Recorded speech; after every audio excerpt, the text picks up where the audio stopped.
Pine Hardware, just about 4 meters from the main road, was meant to be a haste last night after police got information that an armed group of thugs were planning to break in and steal. Inezidiayo Mathias, together with colleagues from Bulenga Police Station and Nansana Police Post, did not want that to happen. So they quietly deployed, everyone taking position awaiting to encircle the suspects.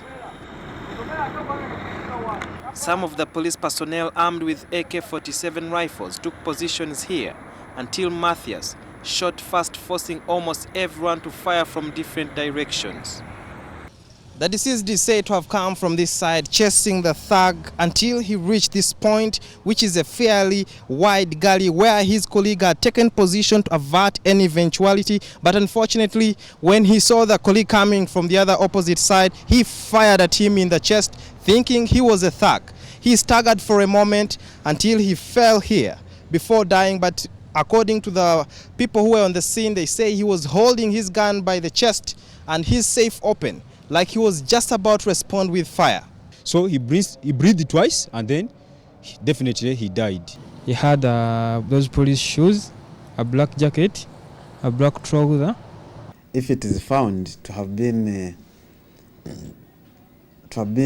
an operational mishap, then the responsible persons are likely to face charges of manslaughter. Witnesses say the officer in charge of the operations, David Kamunjira, and a friend to the deceased, was the first to come to Mathias's rescue, but he could not do much. After colleagues realized that Mathias was dead, the operation aborted prematurely. The suspected thugs made their escape. Because we have suspects who are connected to this group which had come to rob, we are going to use them properly to access all those who were actually responsible for this robbery. And I'm scared for the business and the life, because you really don't know the intention of the thieves. You don't know the intention. I was now waiting because our aim was here. Sergeant Cherengati Bashir from Nansana Police Post was part of the operation. He came in as reinforcement and was positioned about 8 meters away. These are some of the spots left by bullets said to have been fired from the opposite direction. The gun used here is said to be an AK-47. We are going to analyze all the guns which were used in this operation and compare with the cartridges to actually establish which gun exactly discharged the bullets which may have culminated to the death of this officer. Mathias was described by colleagues as an officer who wanted to have a hand in every operation. That bullet has now cut his dream short, rendering him one of the shortest serving officers after he was deployed less than a year ago.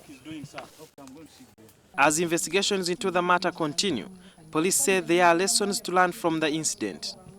One is we definitely don't entertain officers to go in operation when they are going to carry guns in civilian clothes. Secondly, the setting of the operation, the planning of the operation must be very clear to each and every participant in the operation. At the deceased's home in Kawala, his children are not aware of their father's death. You can't believe what happened to Mathias until one sees his body. We visited his home. His widow Musabimana Afia had left for the Mulago mortuary to get his body. As the family copes with the shocking news of the loss of their breadwinner, the future of these young children remain uncertain. Sudhir Byarunhanga, NTV.